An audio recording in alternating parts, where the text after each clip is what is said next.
Hello and welcome back to another episode of Inside the Tank. I'm your host, Tyler Raines, joined by my co-host, Alex Fordedal. And, well, Alex, I guess this is the one episode that we were dreading basically the whole season, the final one of the season.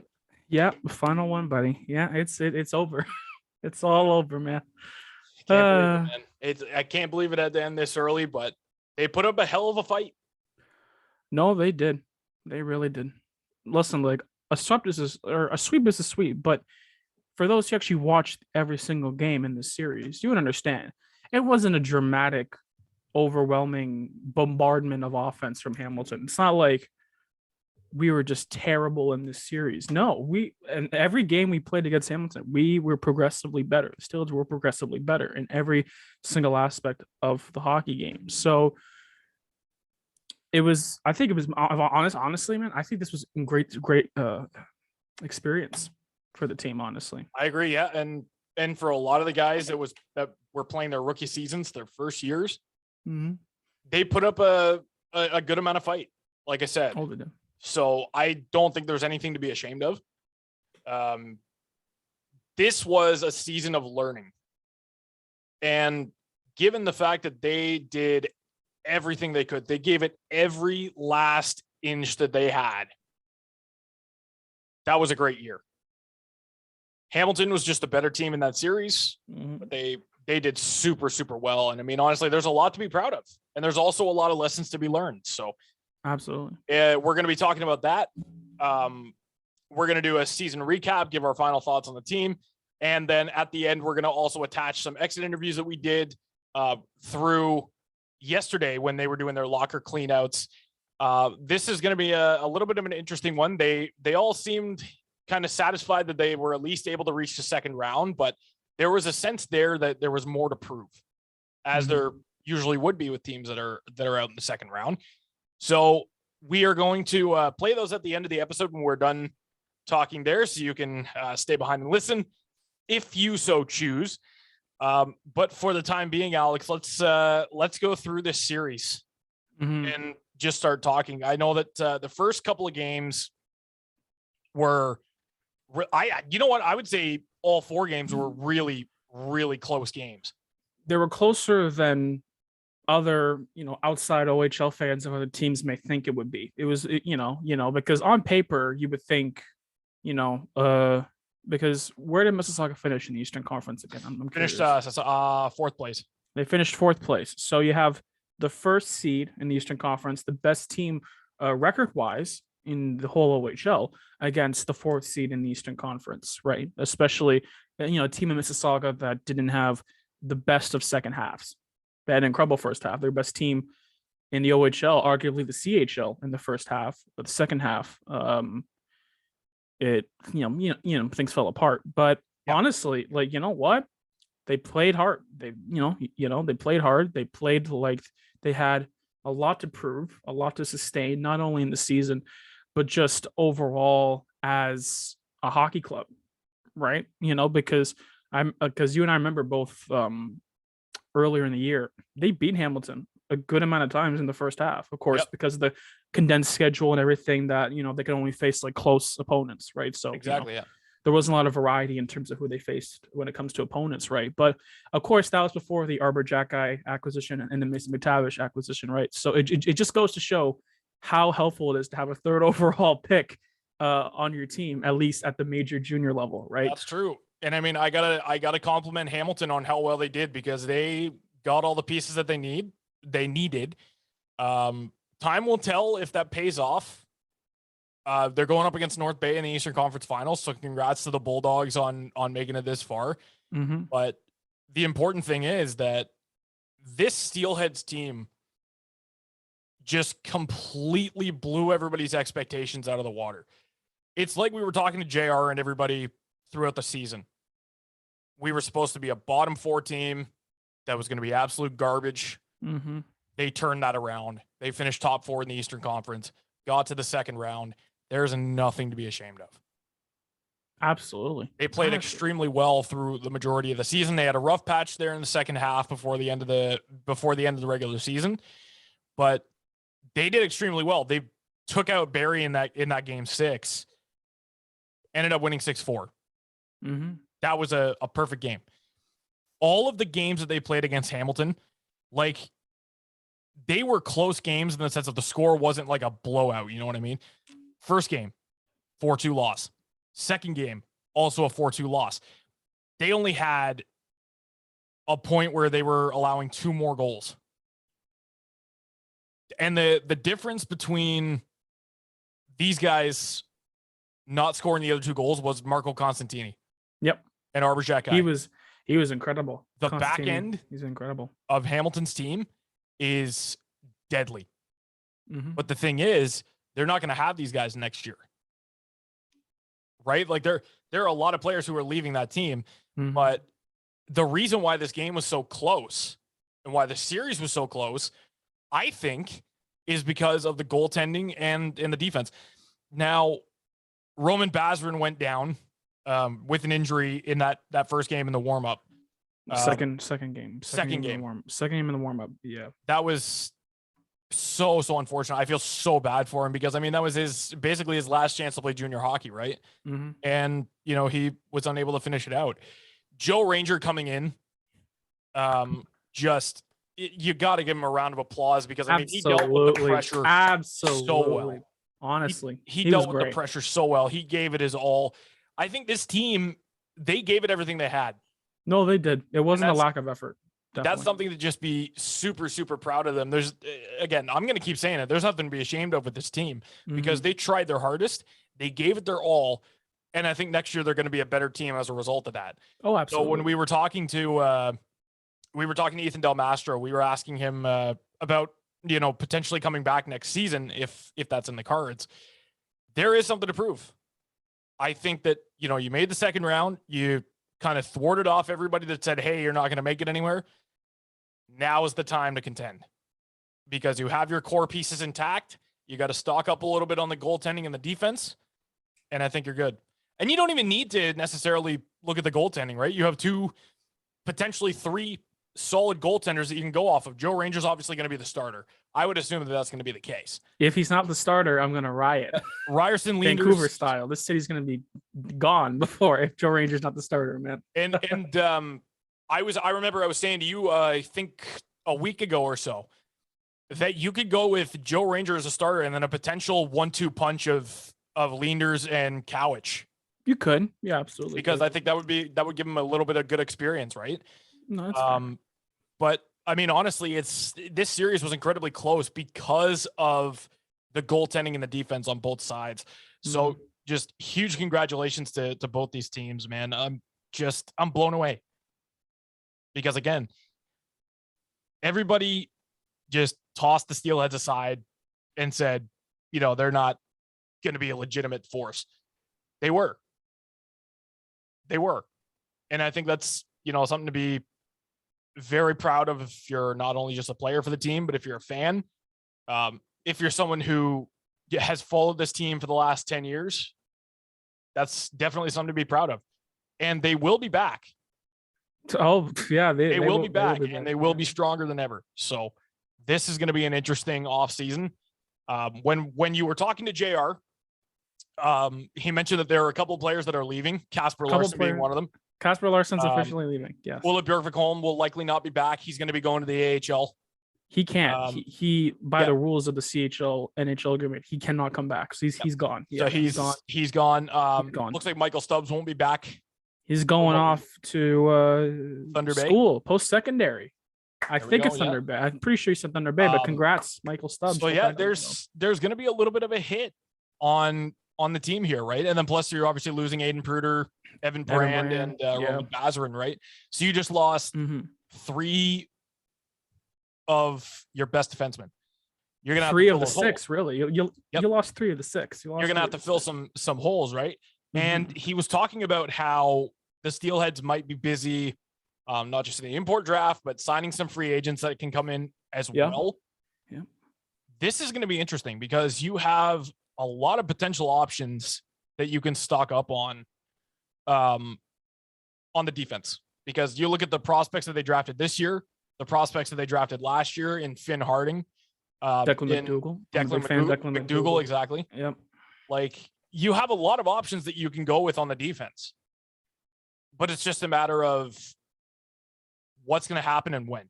You know what I mean? Sure. I'm fully confident that they're going to be able to make something really good happen, but time will tell what those moves are going to be. So going over the key losses, it's a bit of a hit, but it's nothing that they can't repair. It's not. No, that's true. That's true. They can very much repair. Replenish the loss of, I think, Kasper Larsen and Ulla home, because of course, as we know, they were 2 import picks. Yep. Since they're gone, that opens up 2 import slots, right? So, and correct me if I'm wrong, Tyler, but in terms of the NHL draft year that the deal could from the 2024, I believe, are those which was it? The NHL draft in 2024, I believe. Yeah. Yeah, in terms of international players that they could draft. Some of them are. See, it's a little bit of a unique situation because usually you would have the Russian players and Belarusian players that were here that would be eligible for anywhere from this draft to 2024. And that is not happening. With everybody in the world right now, they might make an exception that they can take them a little bit early. I don't know how this whole process is going to work, but usually it's this year's draft class and 2023's draft class. So we'll see what happens, but I mean, it's going to be interesting.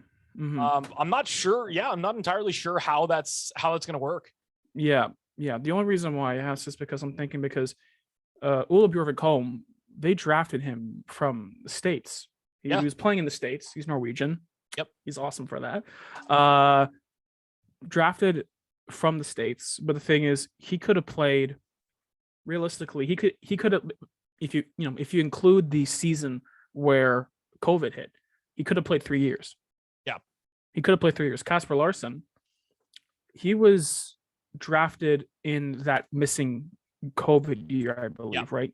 Yep, he was. So he technically would have played 2 years. Okay, so 2 to 3 years away, right? So as of right now, that's 2024, maybe 2025. Yeah, depending on their age, right? So that's pretty interesting to think about. The only reason why I say this is because that means that opens up a huge selection of potential European defensemen they could easily bring in. Exactly. There are a lot of players from Sweden that are playing right now that I know that they're going to want to keep their eye on. Some Norway. Finnish players as well, some Norwegians. There are a lot of European players, like you said, that are eligible for the import draft this year. It's going to be really fun to see who goes where. Mm-hmm. So I'm looking at, I believe it's in June. The import draft's in June. I would assume so. Yeah. We still haven't got a date for it, I don't think, do we? We don't have a date for it, no.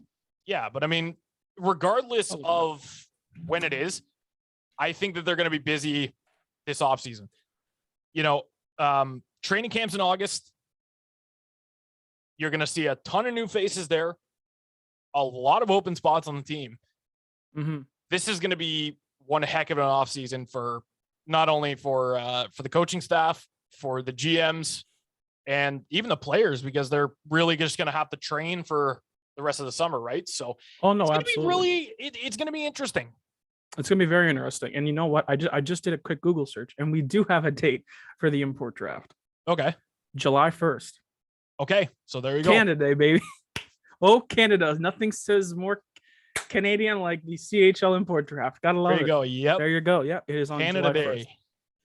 That's perfect. There you go. What a day. That's a fun day, man. Yeah. But, there are so many things that we could say about this team. If this was a record-setting year for the Steelheads, I would expect that next year they're going to shatter those records. I agree. I would expect them to either meet the same record or do better. Absolutely. And it's going to be the Central Division is going to be a little bit tough because North Bay obviously is still a young team too. The Steelheads are a young team. I don't think Sudbury is at that level yet where they're going to be like a top 2 team in the division. I think they could be. You'd be surprised, man. That offense is going to be. I think the offense is going to be good. Nathan Villeneuve, man. What an addition. The goal. Sorry, Nathan Villeneuve. That's. No, I'm sorry, Nathan. I interviewed the guy. I should get his last name right. But yeah, no, because they are losing Mitchell Weeks, correct? They are losing Mitchell Weeks. They've lost both their goaltenders. They have lost both their goaltenders. Yep. So, in terms of the back end, they don't have a lot, right? So goaltending could easily be their Achilles heel. Offense, I think they're really good. Oh, Offense, they're fine. Set. Defense, they're just fine. I think defense, Decent. they're just fine. They're decent, but they're not amazing. You know what I mean? Like, they're not amazing. I think it's going to be North Bay and Saga in terms of those top two teams in the Central Division. Exactly. North Bay is going to be incredible. I would expect that, without question, this Steelheads team is coming up this year, and given the losses that a lot of teams have suffered, is going to be a top 5 team in the league. Never mind just the Eastern Conference. They're going to be a top 5 team in the league. Oh, I agree. With how deadly their firepower is. Zach Lavoie is coming back for another season. Owen Beck's coming back for another season. Del Bel is going to be back. Hardie, you have all the core pieces that are coming back. And 3 of those 4 players you talked about are most likely going to be drafted. Exactly. So think about that. They're going to experience an NHL training camp, an NHL environment, right? You know, just on top of their usual training to get better at the game, right? And we saw how that worked for Ethan Del Mastro. Look at the season that he had. He learned a lot from going to prospect camp with the Blackhawks. And then Hardie, when he signed his professional tryout with the Marlies, he was training with the Leafs as well. He went to Leafs prospect camp. Those guys just learned so much, and it benefited them in a lot of ways. So being able to see these guys that are potentially going to get drafted, go to NHL camps, come back and apply that to their game, it's going to be super fun. And I'm telling you, if you haven't already done it, you're going to want to get your season tickets for next year. Get them. Because this is going to be the most exciting Steelheads team that we've had since the 2016-17 season. I think it'll probably be better, honestly. I think it'll be better. I agree. And you know how many good names we had on that team. We had incredible names on that team. So with that being said, let's talk about, as I was mentioning before, let's give our thoughts on the team. So I want to start off with you. Expectations this year, they've obviously completely shattered them. Wanted to get your thoughts on how the core has improved, how the rookies did, and then, of course, I want you to tell us how you think they're going to do next year. Well, the core has improved dramatically, significantly. First things first, the most improved player in the OHL. Pretty sure he won the award for that or was named that. Luca Del Bel Belluz. He's the epitome of improvement. Honestly, he's the textbook definition of improvement. When you look up, when you go get your dictionary and you look up improvement, there's a photo of him. He was that incredible. Ethan Del Mastro put up a lot more points than I genuinely thought he would be, because I always thought he was more of that defensive defenseman. He is a very defensive defenseman, but he showed that he is that true two-way guy. And honestly, I think he was definitely the best two-way defenseman in the whole OHL. Not offensive, because offensive, that's Brant Clark, kids. So don't get. I don't want to hear. Don't go there. Brant Clark is the best offensive defenseman in the league. Best two-way defenseman is Ethan Del Mastro, and I don't think that's a hot take. I don't think that's I'm not being biased. That's a genuine fact. I think it is. James Hardie just showing how good he is as a goal scorer throughout the year. He did have a bit of time where he kind of slowed down his point production. Same thing with Luca Del Bel Belluz. And a good amount of the rookies did as well. Zach Lavoie hit a wall. Luke Misa hit a wall. Owen Beck hit a wall. Right. I do think that was just a pure team. I'm trying to find the word for it. Culmination of just the team not being good in the second half. Because when they were not good in the second half, they were really not good in the second half. Yeah, they struggled a bit. They did struggle a bit. They absolutely did struggle a bit.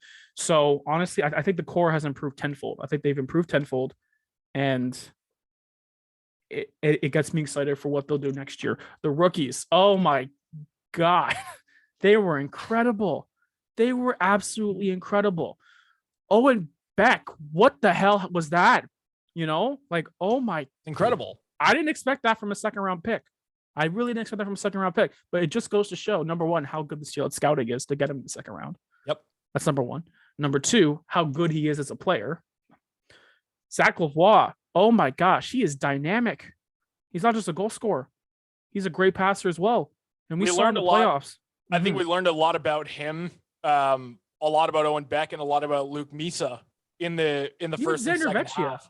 Even Xander Vecchia as well. He was the hardest working player on the team this season. I genuinely believe that. Blew me out you of know the what? water. I'm going to be honest. When he first came into training camp, when he made the team, I wasn't sure about him. I wasn't sure. I didn't know much about him. I wasn't sure if he was going to stick around on the team. Wow. Pretty safe to say he's an incredible player, and he is someone who I definitely want them to have around for years to come. So I'm super, super glad that he's still on the team. The rookies have been exceptional. Oh, I had a schedule. They all I had a have, schedule. And then, like you said, Luke Misa. I love Luke Misa, man. Just gonna get better from here. He's such a good player, Luke Misa, and how many, and listen, I'm a broken record when it comes to this statement, and you know that. Like Michael Misa, he's getting all the talk. Exceptional status, first overall. Absolutely. That's all well deserved.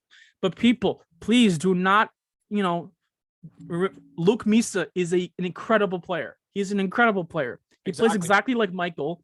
Has a tiny bit of a lower ceiling, but that's it. That's the only difference. Exactly. That's the only difference. He's a top 6 pick in 2025. Is it 2025 or 24? 2024 is when Luke's eligible. Okay, my bad. 2024, folks. My bad. I think he's that good, and he showed that speed, that incredible speed that put him over the edge in terms of being an 06 player to get playing time, right? Because I know JR throughout the years said, you know what? I'm not the biggest fan of playing 06s because I think they're just too young, but he put Misa in the fray, and Misa was incredible, and he kept getting better throughout the year happened. And honestly, if I could say this, I think the best player of the playoffs, Zach Lavoie. I really believe that. Zach Lavoie looked incredible with the puck every single time he had it, whatever end he was in, right? So overall, the rookies were absolutely incredible. And again, it just gets me excited for what they'll do next year because Vecchia, Beck, Lavoie, all eligible to be drafted this year. All eligible. Yep. And I think they will be drafted. So that can only bolster their production huge into next year. And then finally, what was the last point for next year? And then for next year, early predictions for next year. I guess predictions. I think they're going to be better. I think they're going to I think they're going to win more games. I think they're going to be higher. I think they're going to be a top 3 team in the OHL next year. I agree. I genuinely believe that.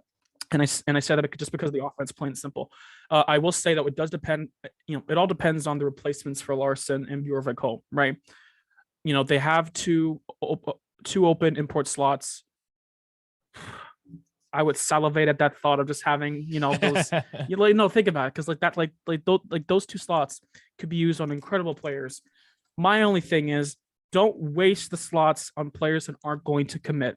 Yep. So, for example, if I'm watching the draft and I see Aaron Kivaharju or some big name like that who's totally not going to commit, and you know what, the Steelheads have done that for every single import pick they've had within the past 2-3 years. Ula committed, and that worked out well. Larsen committed, and look at that move. That was an incredible move. And Lucas Carmeris and Parker Von Richter, these guys from this recent draft class, I'm very excited for. Player of the Year in Alliance for Lucas Carmeris. He's a Player of the Year in a minor midget Ontario league. Think about that. His name was up there when it came to accolades such as Malcolm Spence, right? In terms of a player getting a Player of the Year accolade in their respective league.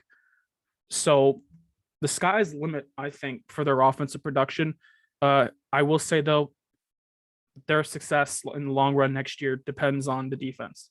If they can fill up the import slots with 2 good defenders, I think they're good to go. Besides that, because like you said, Finn Harding, I love that kid. He was named a U18 All-Star for the GTHL this past year, right? So he was one of the top players in the GTHL U18. So I hope he gets a look. Declan McDougall, I know he was injured, so he didn't play a lot. I hope he gets a fair look. So I think the team can be incredible. It depends on the defense, really. Goaltending, I have no worries about Joe Ranger. No worries about Joe Ranger whatsoever. I think he'll be incredible. And it's like we said, this is going to be an exciting year, not just for players coming in, but for the team in general, because you got some guys who are going to get drafted. You got some guys who are going through the process of coming to Mississauga. And plus you got the import draft that's coming up. It's going to be exciting. If you haven't already done so, go get your season tickets because you're not going to want to miss this season. Trust me on this. It's going to be a hell of a year. So with that being said, we are going to take you into our exit interviews now. If you enjoyed this episode, don't forget to hit that subscribe button and the little bell notification for all future content, including our upcoming off-season series, which you're going to want to take care of that. Alex, thank you very much for joining me this season. It's been an honor and a pleasure, man. For those who, again, enjoyed watching the show, I'm Tyler Raines, along with my co-host, Alex Fordedal. Thank you very much for watching, and we'll see you real soon. Well, Luca, the season's officially over now. In terms of team performance, how do you feel about the overall season that you guys had? As you know, we came up a little short. Lost 4 straight, but as a team standpoint, we passed a lot of goals over the year. A lot of guys had us finishing, near the end, and we proved a lot of people wrong. So from that standpoint, I think we came together as a team really well, and proved a lot of people wrong, as I said. And personally for you, just in terms of your growth from your rookie year to now, what are your thoughts on your season you've had? I think for me, I surpassed a lot of goals of mine that I had in mind. But as you know, I can't do it without my teammates. We had such a good locker room in there, and such a good great group of guys, and I couldn't have done it without them. And earlier in the season, we talked to JR how you had gained some confidence, became one of the most improved players in the league this season. How much of that confidence helped you throughout the year? I think confidence is one of the biggest things in hockey, and when you're flowing with that, and your coach is behind you and he's supporting you, I think that's probably one of the biggest things. And when you're out there and your coach wants you to do great, you want to win for him, and I think that's huge. Granted, you didn't have the benefit of a second season, everything being wiped out, but what were your goals for this year? Did you surpass them in a lot in your mind? Just personal goals like point totals, and trying to be a top player on the team. Carry our team to wins, and I think just little things that I had in mind, and those were the kind of the goals I try to surpass. And with it now being officially the off season, and of course the NHL draft happening in July, from now until then, what are some things you're going to be working on ice, off ice to improve your chance to improve yourself as a player and improve yourself for the draft? For me, in order to get to where I want to be, I think in the off ice area, I think just gaining weight and getting a lot stronger in the gym, will help me a lot, for going into NHL camp and even for next year.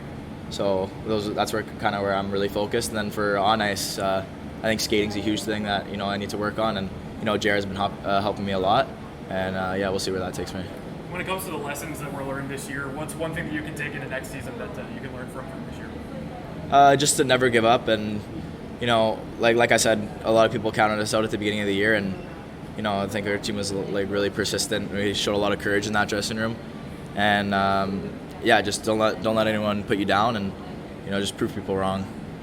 And how excited are you for next year, assuming you come back? But when you look at all the contributions on this team, and a lot of it was based off of the young players too, you would only think there's a lot of room to improve.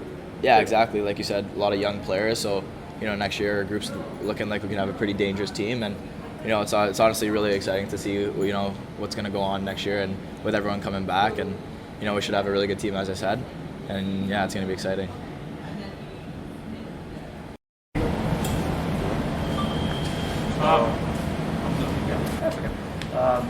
Not ideally the way you wanted the season to end, but you fought back the last 24 hours or so, and look back at it with some pride, knowing a team with a fairly young core made it pretty far.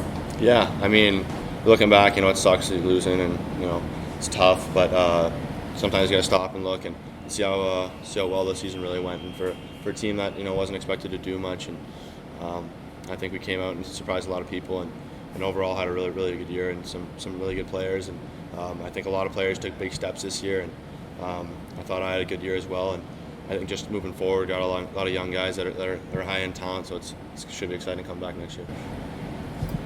Yeah, go ahead. And compared to your rookie year, of course, a huge jump in point production for yourself. What would you say was the big contributing factor to you being able to get more assists and get more appearances on the score sheet?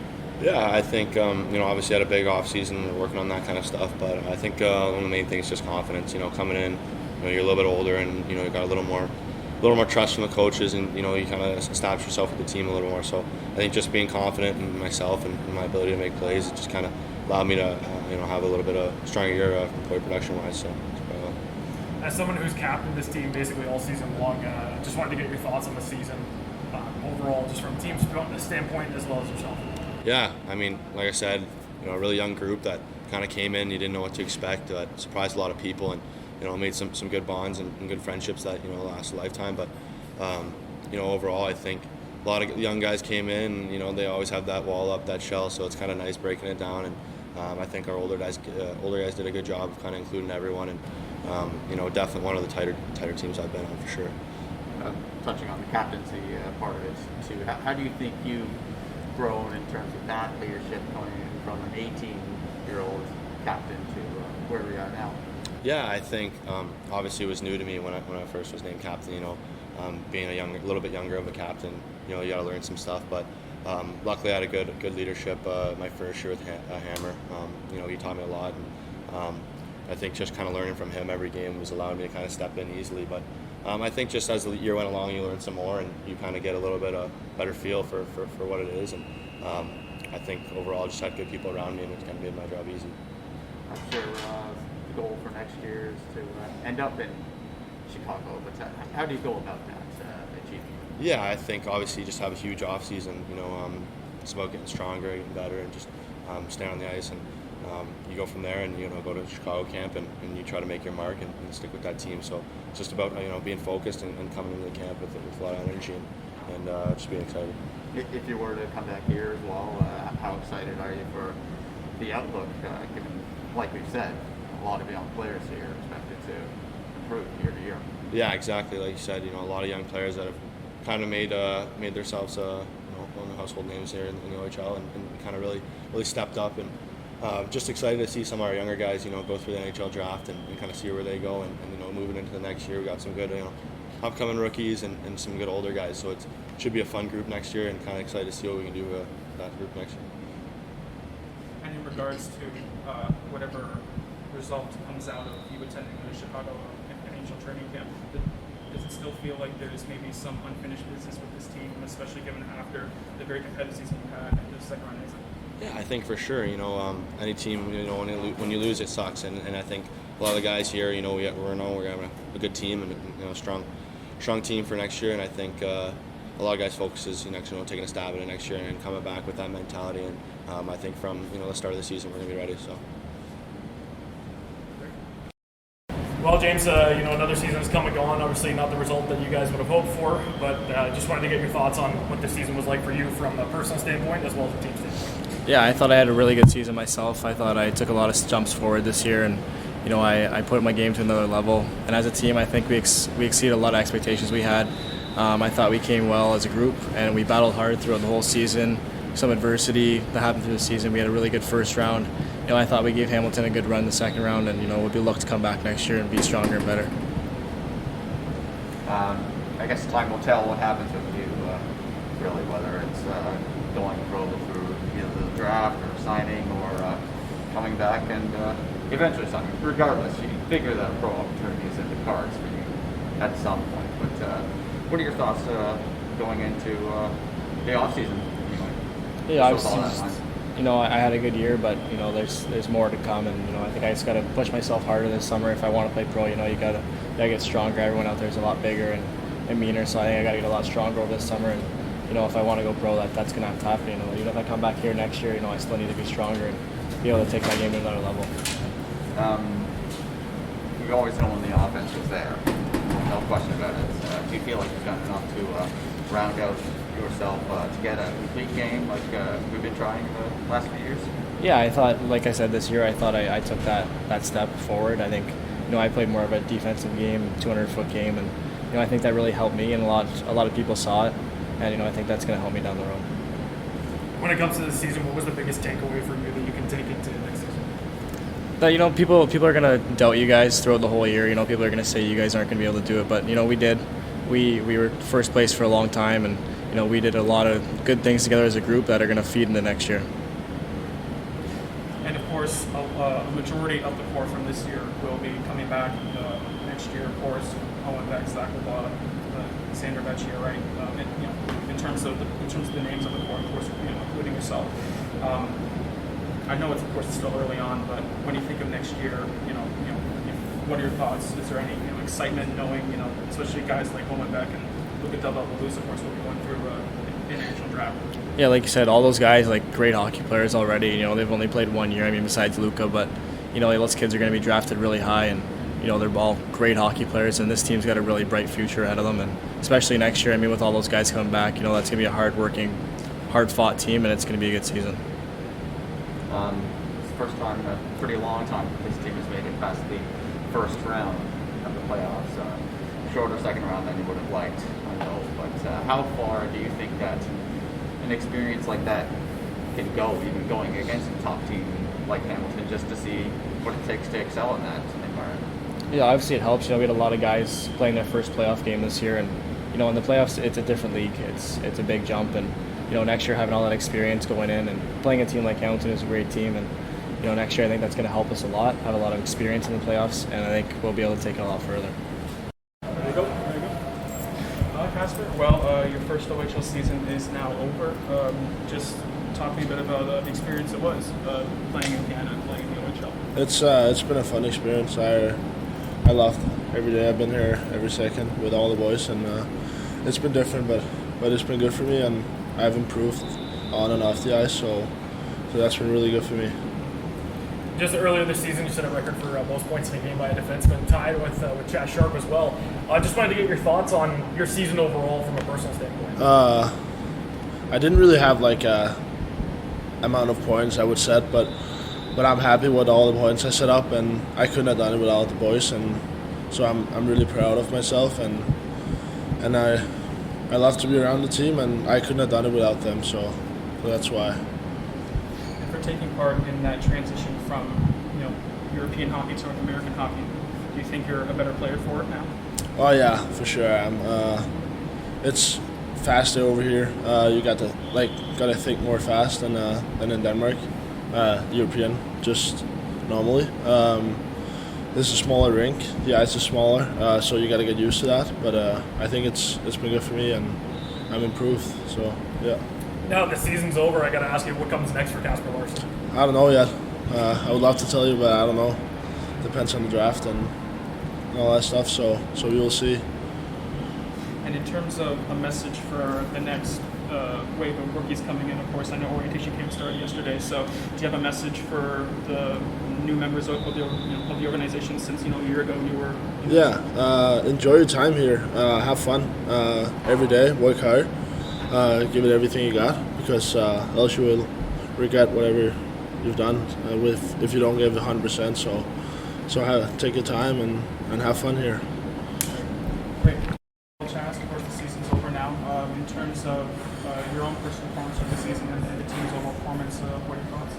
Yeah, I think we overachieved. Well, not overachieved, but we did really well as a team. A lot of people thought we were going to be slow, but we got right into it. We got in a winning way and tried to keep that all season, and fell short in playoffs to a good team, but pretty happy with our team effort. If there's a lesson that you could take going with you into next season, what would it be from this year? I think just try to stay with it every night. Try to battle our hardest and try to get a win every night, and just play as a team. And of course, the majority of the core will be coming back. Of course, this team this year was a very young team, right? A very fair amount of rookies. When you think about next year, and I know it's early on, the season just ended, but what are your thoughts on what next year could be, especially given the fact that with this young team, with this young core, we made it all the way to the second round and competed very hard against a really good team at Hamilton? Yeah, for sure. I think everybody gets another year of development, and we're going to be going against younger kids. The older guys are getting out of the league, so I think it shows how well we did this year, and if we can carry that on to next year with our core group, it'd be great. So I think we're going to do really well. And for next year, is there a part of your game you're hoping to work on just to better yourself as a player? Because I know this is also your NHL draft year, right? So is there any particular part of your game that you're trying to work on to maybe get Scott's attention and to better yourself as a player? Yeah, I think I'm just focusing in my D zone. I think I've proved myself my offensive ability, but I think just solidifying myself as a two-way defender and taking care of my own zone first so that I can go up in the rush. All right, great.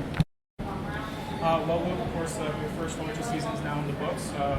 Personally for yourself and for the team, how are you feeling about it? Well, I think it was a great year. I kind of had to gain confidence over time with my play, but I think as the year went on, I kind of got more comfortable in the league, and hopefully I can continue that next year. And, one of very few 16-year-olds that got the chance to play in the league this year. How are you feeling? What was your biggest challenge through the season? I'd say the biggest challenge of my season was kind of like there was like almost like a rookie wall that hit like midway through the year, where I just felt like I could have been more effective, and that was definitely the biggest thing I had to overcome, was just trying to overcome those couple of weeks where I wasn't as effective. Right. And of course, looking at next year, the majority of the core is coming back, right? So in terms of your thoughts about next year, how are you feeling? Is there a level of excitement, of course, because of course the new additions coming in from this past draft and the majority of the core coming back? Mm-hmm. Yeah, I'm definitely excited for next year. I think we're gonna have a really good team. Like we have, like you said, we have people come, a lot of the guys coming back, also some new 06s and coming to our team as well. So yeah, I'm just definitely looking forward to that. And I was asking some of your teammates a little bit earlier, if there's one lesson that you could take from this year going into next year, what would it be? One lesson that I would take for like kind of like new teammates coming in would definitely be like to take as much as you can from like the coaches and some of the older guys on the team. Like learn as much as you can from them and kind of take their advice to improve your game.